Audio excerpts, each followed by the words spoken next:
Housework and child rearing are the wife's responsibilities. By pushing all of that onto your husband, you're failing as a wife, my mother-in-law declared. Unable to accept that her son was involved in household chores and parenting, she added, "Don't forget how your life is being supported. It's thanks to your husband that this household runs smoothly. Aren't you lacking in gratitude?" The other day, she even remarked, "I did the laundry. I'm not just a helper around the house." My husband remained silent, never once defending me. Instead, he warned, "If I ever wanted a divorce, you and our daughter wouldn't manage on your own. Understand that?" Feeling harshly criticized and belittled by both my husband and mother-in-law, I reached my breaking point. I'm Katie, a 30-year-old office worker. I met my husband, Gary, in college, and we started dating soon after. As we both transitioned into working adults, marriage seemed like the natural next step. Shortly after our wedding, our daughter was born, and I changed jobs due to the irregular hours at my previous one. Now I work full-time with fewer overtime demands. What I didn't realize before getting married was that my husband had a strong attachment to his mother. He consulted her on almost every decision. When we were searching for a new house, I was surprised to find that he brought his mother along to viewings. "This apartment is spacious and well located, easy for shopping. Why not choose this one?" she suggested. "What do you think, Mom? Is this place good?" he asked, valuing her opinion over mine. When she commented that the sunlight might not be ideal and that perhaps we should consider another place, he readily agreed. Our decisions as a couple were constantly overshadowed by her preferences. Eventually, we settled on a place that she approved of, which I also liked, but the entire process left me feeling uneasy. The same pattern occurred when choosing furniture and appliances. My mother-in-law always accompanied us. I hinted to my husband that we should make these decisions on our own, hoping to establish some independence as a couple. However, he didn't take the hint, continuing to appreciate his mother's presence and advice. This wasn't the only sign of his attachment to her. He often skipped dinner at home, presumably to eat with his mother, which I didn't mind due to my busy schedule. I didn't want to be seen as a nagging wife either. Years into our marriage, as our daughter grew up, we started discussing building a new house. Though my husband had always been a bit of a mama's boy, he was also gentle and uncomplaining. When she wasn't around, he was great with our daughter, too. I longed for a peaceful new home for just the three of us, my husband, our daughter, and me. So when he suddenly suggested that we live with his mother, I was completely opposed to the idea. Mom's getting on in years, and I'm worried about her future. How about we live together with her? He proposed. His mother likely wanted to live with her son and grandchild, but I was adamant against the idea. She never listened to my opinions, and I always had to be careful not to offend her. She spoiled my husband and clearly saw me as nothing more than an obstacle. Living together would mean seeing each other every day, something I desperately wanted to avoid. "But your mom doesn't want to move far from her current home, right?" I countered, knowing she preferred to stay in the area she had lived in for years. "Yeah, she has friends there and doesn't want to move far," he admitted. "But that area is too far from our workplaces," I pointed out, knowing it would double our commute time. I wanted to live in an area that was convenient for commuting and ideal for raising kids. "Look at this place. It's close to the train station and near your mom's house. What do you think?" I showed him some options from a real estate agent, highlighting areas with plenty of parks, nature, and convenient shopping. While it meant living separately from his mother, the proximity that would allow us to visit her quickly seemed appealing to him, and he agreed with my suggestion. I felt relieved that we wouldn't have to live with my mother-in-law, but that relief was short-lived. She began visiting our house frequently, and my husband welcomed her visits, making it difficult for me to refuse them. I understood her desire to see her grandchild, but our daughter never warmed up to her and would start crying whenever she saw her. I worried this would upset my mother-in-law. Even on days off, I couldn't relax when she was around. Can't we spend our days off just as a family? I always feel on edge when your mom is here, I suggested. She's my family too, Gary replied, offering no sympathy. Every time she visited, she criticized my cooking and housekeeping. She'd nitpick my cleaning, especially when I was about to do a thorough job over the weekend. It was exhausting to be criticized just as I was starting. The meals I worked hard on never seemed to suit her taste. You don't have the basics of cooking down. At this rate, you'll never improve, she'd say.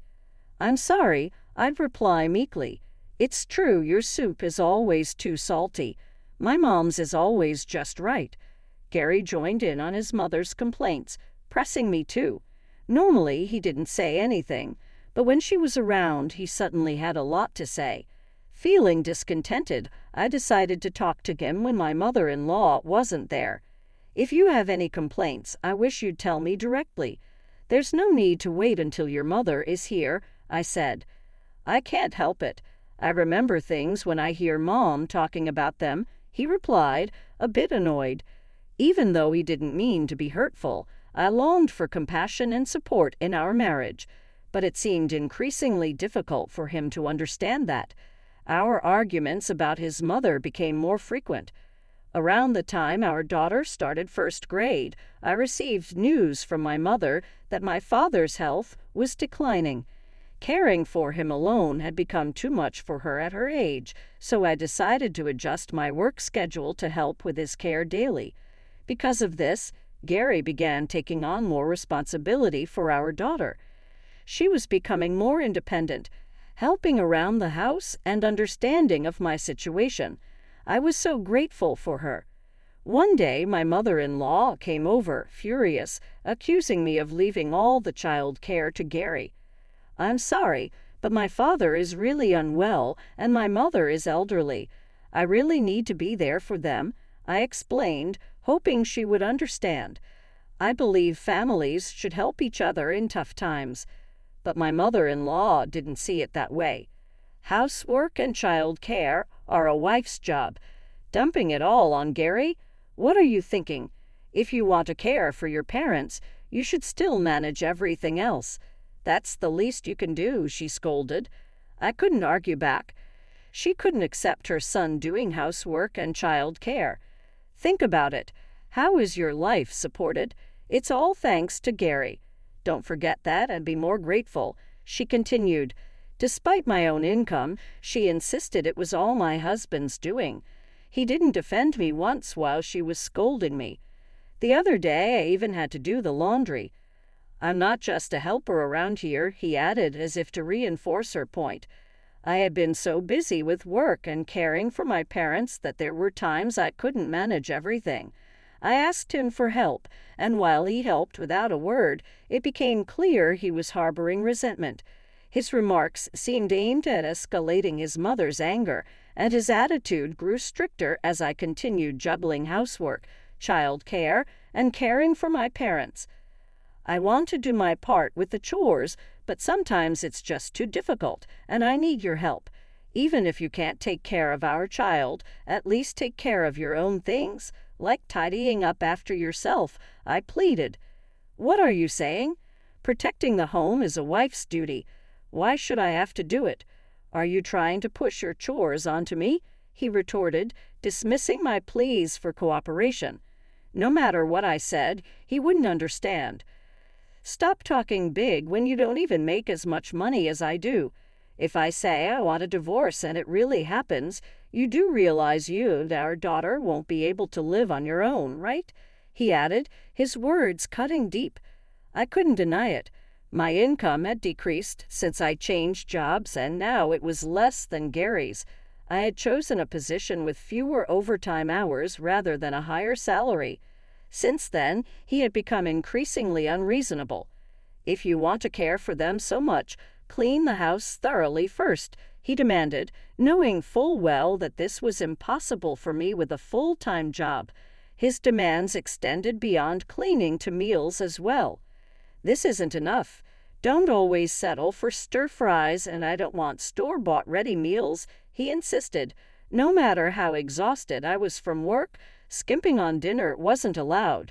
I was physically and mentally drained from preparing homemade meals daily. I lost interest in my husband, no longer asking for anything or taking care of him as much. I couldn't trust him with our daughter, so I started bringing her with me when I visited my parents. My mother adored her granddaughter and was always thrilled to see us, and my daughter loved playing with her too. "I'm happy when you bring her, but don't overdo it. You look tired. I'm worried," my mother would say. "It's okay, Mom. I'm relieved you're here to watch her," I would reply, feeling guilty for relying on her so much. Time passed, and my father passed away. My mother and I had to manage many things and discuss our family's future. It turned out my father had been a wealthy man with several properties, including our large, well-maintained family home. "You'll continue living here, right, Mom?" I asked. I assumed my mother would want to stay in the family home, but she thought differently. "This house is too big for me alone," she said. Eventually, she decided to move to a flat, and I would take over the family home. After the funeral, I stayed at the family home with my daughter to sort through my father's belongings and handle inheritance matters. One day, while my mother took my daughter out, I was left alone, absorbed in my tasks. Suddenly, my mother-in-law and Gary showed up at my parents' house. "Why are you here so unexpectedly? What do you want?" I asked, startled by their unannounced visit. "I heard about it. You've inherited this house, haven't you?" my mother-in-law said, her eyes greedily sizing up the mansion. "With all this space, there's no problem for all of us to live here." I couldn't grasp the meaning of her words and exclaimed in surprise. With a malicious smile, my mother-in-law continued, "We're moving in today. It's time to re-educate you properly as a daughter-in-law." I was incredulous. It was almost laughable. I stared them down and declared, "I'm your daughter-in-law. I'm single, you know. What are you talking about?" They seemed confused by my statement. "I've already filed for divorce, so we're strangers now. Unfortunately, there's no daughter-in-law here for you to educate," I said calmly. They were dumbfounded, clearly not expecting me to have actually filed for divorce. "How absurd! That's outrageous!" my mother-in-law exclaimed. "It's neither absurd nor outrageous. Gary himself initiated the petition for divorce and received the summons from the court," I said. She was delusional, a wife defying her husband.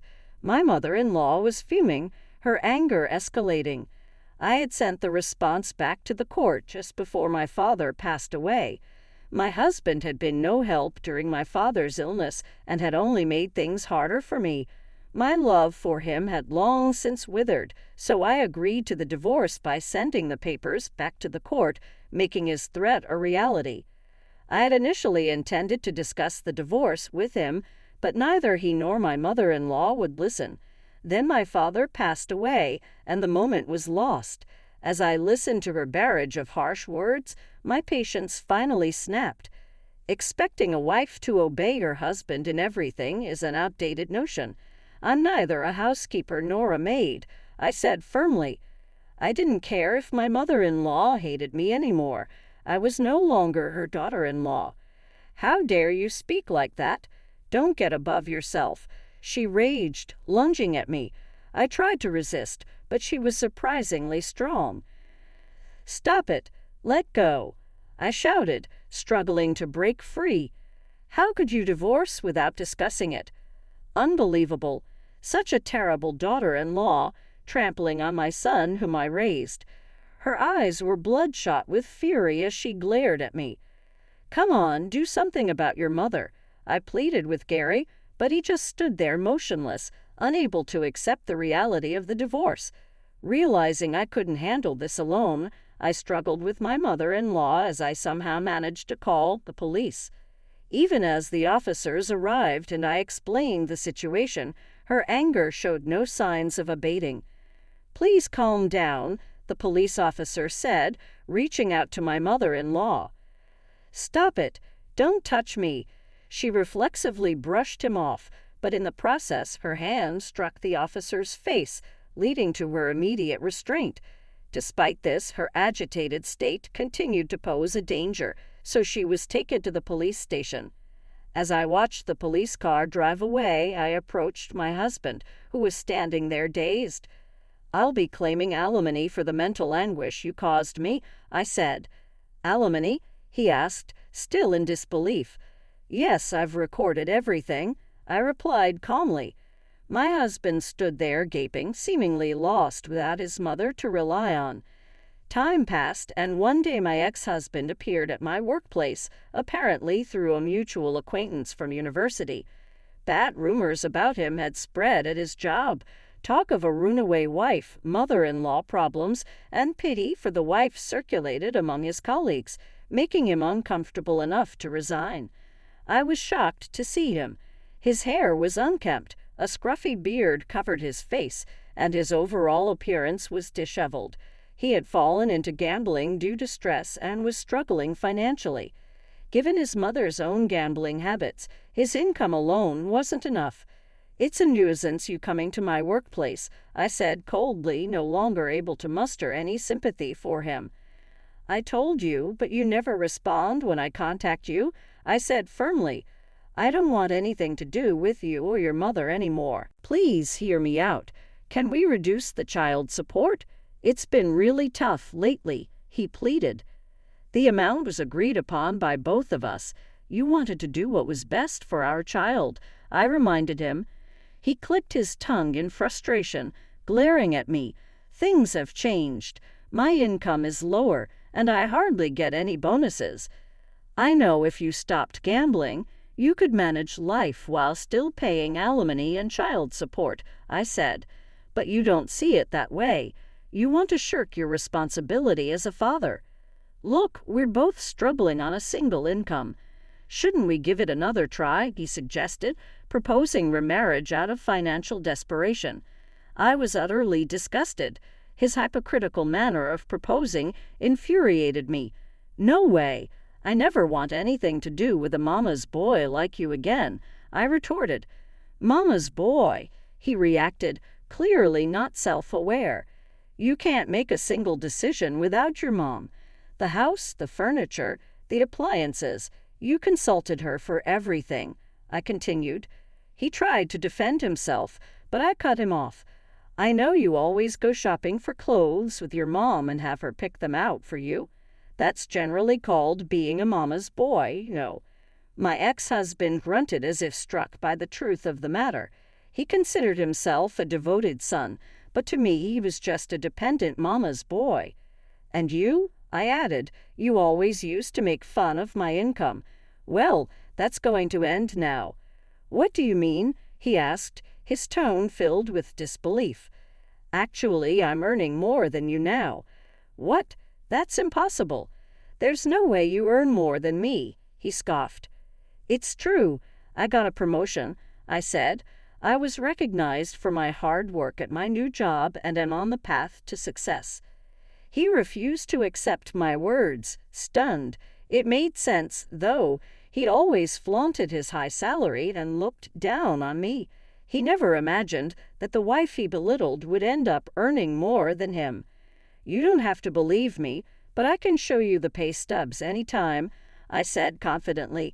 My substantial income, along with my inherited father's estate, had changed the dynamics completely. I can live comfortably without a husband. My days are now pleasantly quiet, free from his domestic demands and his noisy mother, I said. "So if that's the case, give me a share of the inherited house and other properties. I have a right to them," my ex-husband insisted. I sighed and explained, "Listen, inherited property isn't considered part of the marital assets. Sorry, but you have no claim to it. This is all because you filed for divorce without my consent," he shot back. "I did nothing wrong," I said firmly. He was struggling to accept the divorce. "If you did nothing wrong, why did we get divorced? I was busy with the kids." "Did you help at all?" he demanded. "You didn't do anything," I retorted. "That's because you didn't manage the household properly. I asked for your help. Spouses should support each other during tough times. My love gradually faded because you failed to understand the importance of cooperation and support in a marriage," I said. He couldn't grasp how I felt, especially when I needed support the most and didn't get it. It was unfair to expect me to handle all the household chores and child care while working full-time. His belief that housework and child rearing were solely a wife's responsibility showed his reluctance to share responsibilities. "You're the problem for trying to involve the husband," he argued, his voice rising. His ingrained mindset, likely shaped by his mother, seemed impossible to change. Eventually, he created a scene outside my workplace and was escorted away by security guards. Later, he and his mother faced financial difficulties, losing their family home and moving into a cheap flat. They struggled to pay alimony and continued to live in poverty, unable to quit their gambling habits. Now it's just my daughter and me living together with help from my mother when work gets busy. We're enjoying a happier life. I've become more cheerful, smiling more often, which seems to make my daughter happy too. I used to worry constantly about my ex-husband and mother-in-law, but now I'm focused on moving forward and showing my daughter a life that's true to myself. From now on, I'll be raising my daughter alone, firmly instilling in her the values of compassion and mutual support, and teaching her to face